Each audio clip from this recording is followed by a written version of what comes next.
काच कोचिले चाहे भूरा भूट के चबैबे रे।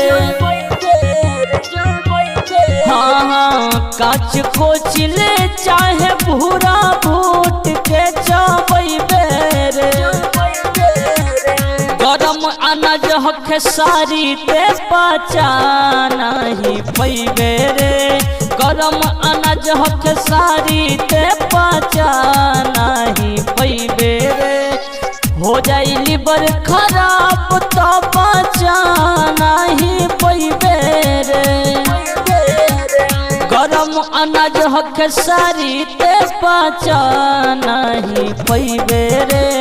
गरम अनाज हक सारी ते पचा नहीं पैबे रे।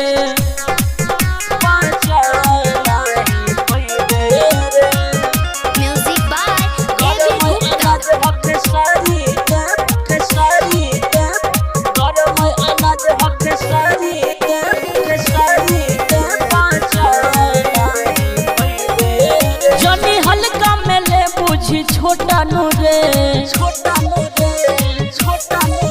हरदम उठल रही तोर लोटा नूरे। बुझले जनी हल्का में ले बुझी छोटा नूरे। हरदम उठल रही तोर लोटा नूरे। कदीरी एक सन ते देखा नहीं पैबे रे। गरम अनाज हक सारी ते पचा नहीं पैबे रे। गरम अनाज हक सारी ते पचा नहीं पैबे रे।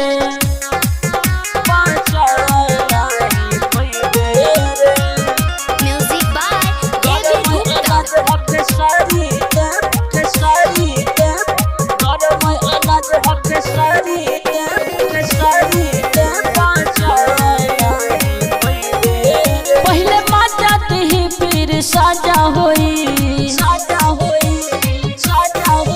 बुलेट कमलेश कहे नया अंदाजा होई। ए पहले माचा ही फिर साजा होई। बुलेट कमलेश कहे नया अंदाजा होई। मान ले बात तो रोगा के आचा नहीं पैबे रे। गरम अनाज हक सारी के पचा नहीं पैबे रे।